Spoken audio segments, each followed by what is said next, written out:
A Justiça Britânica emitiu nesta quarta-feira a ordem formal que autoriza a extradição do fundador do Wikileaks, Julian Assange, aos Estados Unidos para ser julgado por espionagem por ter divulgado, a partir de 2010, mais de 700 mil documentos sobre atividades diplomáticas e militares americanas que revelaram atrocidades nas guerras do Iraque e do Afeganistão. Nos Estados Unidos, ele pode enfrentar uma pena de 175 anos de prisão. A gente vai falar sobre esse assunto com a Carmen Diniz, jurista, coordenadora do capítulo Brasil do Comitê Paz, Justiça e Dignidade aos Povos. Olá, Carmen, prazer em recebê-la aqui no nosso jornal. Bom dia. Bom dia, Marilu. Obrigado pelo convite. Vamos conversar um pouquinho sobre essa história, né? Exatamente, você que já esteve aqui dias atrás e falando, olha, dia 20 vai acontecer exatamente essa autorização à extradição, e realmente chegou, né? Chegou o dia 20, né, Carmen? E agora essa ordem vai ser enviada, né, para a ministra do Interior, a Priti Patel, que tem a última palavra em relação a essa extradição, e já se sabe que ela é favorável a essa medida, como você falou, né? Quanto tempo ela tem para manifestar e o que cabe nesse momento à defesa, Carmen? Então, é só para a gente entender um pouquinho melhor, né, essa história, é que, na verdade, a gente lembra, é só lembrar do caso do Battisti, lembra que estava aqui no Brasil e que pediram, a Itália pediu a extradição dele e tal. Então, o que aconteceu? O Supremo, na época, resolveu passar para o Lula, né, a ideia de... Porque é o executivo que tem, que o nome diz, executar a ordem, né?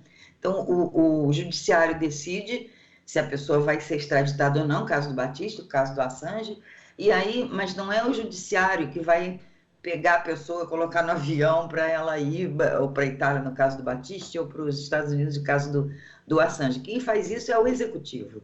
Então, essa ministra do Interior, essa Priti Patel, ela é do Poder Executivo, ela é uma ministra, como se fosse ministra da Justiça aqui no Brasil.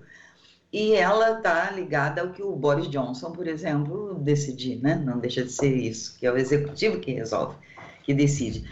E a gente está vendo que, de uma maneira geral, o Reino Unido está decidindo a favor do que os Estados Unidos pedem, né?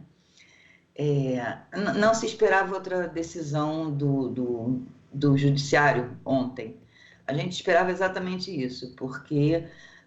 E por quê? Porque o judiciário, em segunda instância, decidiu que seria extraditado. Extradite-se, então, Julian Assange. E aí ele entrou, a equipe jurídica dele, equipe de advogados, entrou com um recurso. Esse recurso não foi aceito para seguir para o Supremo lá deles, para a Suprema Corte.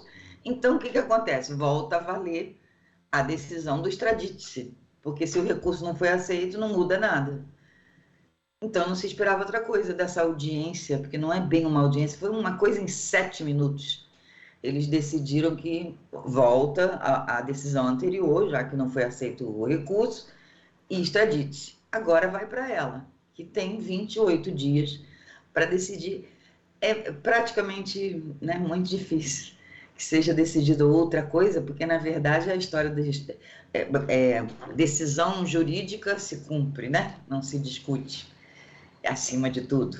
Então, certamente, ela vai decidir isso nesse prazo que ela tem de 28 dias, que é o prazo que a equipe jurídica dele tem também para recorrer. Agora, Carmen, do lado de fora do tribunal, né, a gente acompanhou aqui também o que a imprensa internacional, né, acabou dando, tinha gente aí com faixas pedindo não extradite Assange, tinha uma senhora, né, de mais de 70 anos. Ela disse o seguinte: sem pessoas como o Julian, nunca saberemos a verdade. Nossos governos podem nos pisotear mentindo para nós. Eu estou pegando essa fala, né, dessa senhora para falar da importância do que o Assange fez, da divulgação. Ele divulgou essas atrocidades. Eu queria que você falasse da importância e do peso dessas denúncias feitas pelo Assange através do Wikileaks. Então, o que a gente, inclusive, conversou lá no dia do evento. Na verdade, ele não está sendo acusado nos Estados Unidos de espionagem. Não é isso. Ele está sendo acusado de ter usado fontes seguras para publicar matérias sobre o governo dos Estados Unidos, especialmente, que fazia, o que faz por aí, né? Que a gente não sabe, porque não tem tantos Assanges, então a gente não sabe, mas a verdade, o que ele fez foi divulgar, não foi espionar. Agora, uma pena que ele deve pegar nos Estados Unidos de 175 anos, eu acho que é uma coisa assim, é Kafka, né? É o processo do Kafka. Se a gente não tiver uma pessoa, ou não digo nem uma pessoa, mas uma plataforma como o Wikileaks, como é que a gente vai saber o que está acontecendo pelo mundo? Como é que nós saberíamos o que estava acontecendo naquelas prisões, aquela prisão de Abu Ghraib, por exemplo, no Iraque? Aquela figura, aquela imagem que a gente não esquece mais, de um cidadão com um capuz preto em cima de uma caixinha, com os fios ligados, ou seja, as torturas que eles fizeram lá, que eles praticaram, eles quem? O governo estadunidense e seus aliados. Como é que a gente ia saber disso se não fosse o Wikileaks? Como é que a gente ia saber o que acontece em Guantánamo, na prisão de Guantánamo, ali naquele território ilegalmente ocupado pelos Estados Unidos, as torturas que eles fazem lá? Então, como é que a gente vai ser informado? É um direito nosso. É um direito dos jornalistas, é um direito dos cidadãos de qualquer lugar do planeta de ser informado. Como é que a gente vai saber o que eles estão fazendo, o que os governos, estados estão fazendo? A gente só pode saber se a mídia, se o jornalismo informar. É só assim que a gente sabe. Então, a importância do Assange, quando o governo dos Estados Unidos está tentando, porque estão tentando matar o Assange, é isso. Já houve 3 tentativas de assassinato por parte da CIA, e agora ele indo para os Estados Unidos, né, até a cabeça da pessoa, poxa, ele já teve um AVC em outubro, eles estão decretando a morte dele. E a morte por quê? Vocês não mostrem o que nós fazemos por aí, porque vocês vão apodrecer numa prisão. Esse é o recado para todo mundo, e para a gente também. Exato, e o mundo assistindo, né? Então, quer dizer, o mundo assiste a isso. Agora, tem locais onde há protestos, tem locais onde a mídia se posiciona. Aqui no Brasil, você percebe aí um certo silêncio, da mídia tradicional, Carmen, em relação ao caso Assange?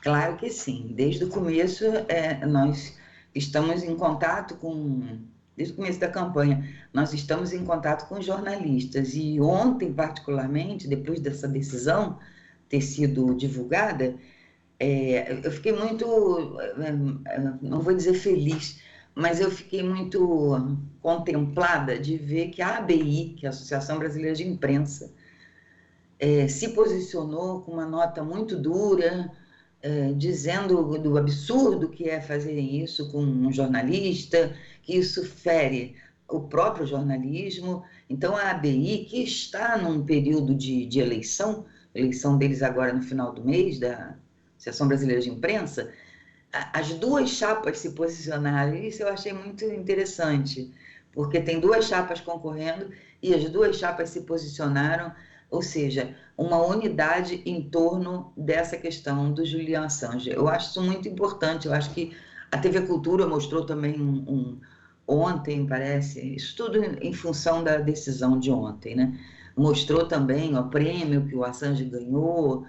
Enfim, eu acho que sempre o que pode mudar essas coisas, essas decisões injustas, é pressão popular. Eu lembro sempre dos 5 cubanos presos nos Estados Unidos e que teve pressão no mundo inteiro. Eu acho que os jornalistas aqui do Brasil precisam entrar mais nessa campanha, porque, afinal de contas, é uma campanha que diz respeito ao jornalismo.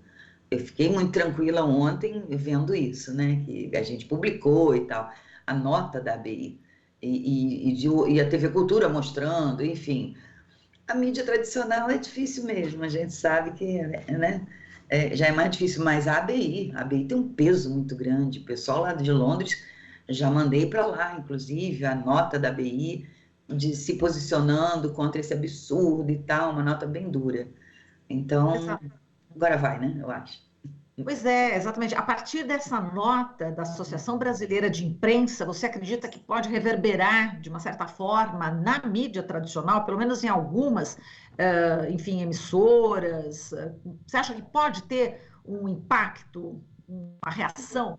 Pois é, eu acho que é possível porque a ABI é uma instituição muito respeitada. Teve um período aí que estava um pouco apagada, né? Durante um período, mas enfim, é a ABI, é a Associação Brasileira de Imprensa. Então, acho que isso pode fazer com que as pessoas, alguns jornalistas, despertem. Não vou contar com a mídia tradicional. Não sei se a Globo vai mostrar o Assange, a situação do Assange ali e tal. Então, assim, mas é um grande passo para nós, brasileiros, a ABI está à frente disso. A gente espera que os jornalistas realmente tomem a frente disso. Exato, e os Estados Unidos não encaram, né, o Assange como jornalista, eles encaram o Assange como um hacker, né, e essa narrativa, né, que se costuma falar, né, ela acaba pegando em boa parte da mídia, né? Infelizmente, é o papel deles, né? É dizer que o Assange não é uma pessoa correta, que já hackeou. Teve realmente alguns episódios aí de hackeamento, sei lá que se fala assim, de algumas notícias, mas isso não importa. O que importa é o que está em jogo. E o que está em jogo é o Assange ir para os Estados Unidos, ficar lá numa prisão de segurança máxima, que é o que vai acontecer, com aquele tratamento que a gente sabe que o sistema penitenciário norte-americano não é fácil, né? E ainda mais para uma pessoa que não é estadunidense, no caso dele. Então, não dá para confiar nisso. O juiz da segunda instância que decidiu e que ontem acabou por ter uma coisa julgada, digamos assim, né? Então tá, então a decisão agora é definitiva, né? Foi isso que aconteceu ontem. A decisão estava lá, extradite-se. Ontem foi a decisão definitiva. Ah, bom, já que não teve recurso, então agora o que está valendo é extradite-se. E quem pode alterar isso é a ministra do Interior, que é o correspondente ao ministro da Justiça aqui no Brasil. E o que se pode fazer, o que a equipe dele vai fazer, é recorrer antes, né? Nesse mesmo prazo que ela tem para falar. Ela é uma pessoa que é a favor da extradição, que é a favor da pena de morte. Então, assim, é uma pessoa bem difícil, né? Por aí a gente já vê. É o governo Boris Johnson e, infelizmente, a Inglaterra servindo de capacho para o governo dos Estados Unidos, porque é isso, né? Eles podiam muito bem. A Stella falou isso ontem, logo depois da decisão. Ela disse que eles não deveriam fazer isso e que tem um artigo no trato entre. Porque essa coisa de extradição é assim: um país combina de extraditar o do outro país e é recíproco, é como visto, né? O visto de um país só é exigido quando o outro país exige também o visto, é recíproco. E aí, o caso é que a Inglaterra não pode extraditar, isso teoricamente pela lei, não pode extraditar ninguém, ainda mais não sendo um cidadão dali, por uma questão política. E está muito claro que esse processo é político. Acima de tudo, não é jurídico, é político. Então foi isso que a Estela falou ontem. Não, não só a Inglaterra, o Reino Unido não deveria extraditar, como não deve, não pode, pelo tratado que assinou. Se a questão for política, não se extradite. É isso que diz o tal do acordo entre eles e os Estados Unidos, mas a lei ora a lei. Pois é, a lei, ora a lei, a gente ouvindo, né, a gente que não tem tanto conhecimento jurídico, a gente fala, poxa, mas então a quem recorrer, né? O que que a gente pode fazer? Não tem outra instância, não existiria outro local para se recorrer, né? Você está falando aí da advogada sul-africana Stella Morris, né? Que inclusive é casada, né? Com o próprio Assange, tem 2 filhos. Realmente, por exemplo, eu imagino você também lutando tantos anos nessa luta, né? E eu percebo até no tom da sua voz, Estela. Quer dizer, você já sabe o que vem pela frente, não é isso? E é preciso lutar cada vez mais para sensibilizar as pessoas, né? Não é uma luta fácil, né? Eu ia falar Estela, desculpa, Carmen. Olha, não é nenhuma luta fácil, né? Mas a única coisa que muda a vida é a luta da gente. É ir para a rua, é falar, é divulgar, é fazer isso que nós estamos fazendo aqui, ou seja, conscientizar as pessoas. Olha só, não é só o dono de uma plataforma que está sendo julgado.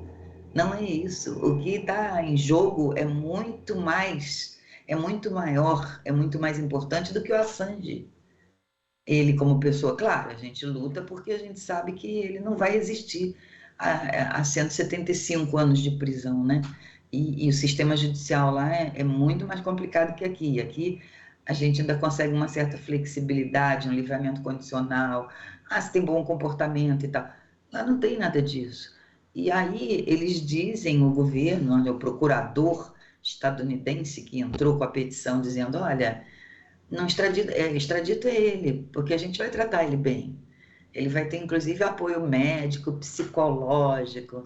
Ele não vai para uma prisão de segurança máxima. Essa foi a promessa de boca para fora, porque isso é de boca para fora, isso pode mudar amanhã. O que eles disseram quando a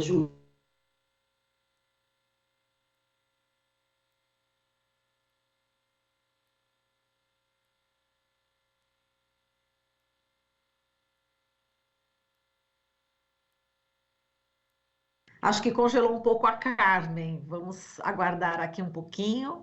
A Carmen Diniz, aqui que está conversando com a Ninguém gente. acredita nisso. Sim, O juiz da exato. segunda instância acreditou, e aí falou, extradite-se.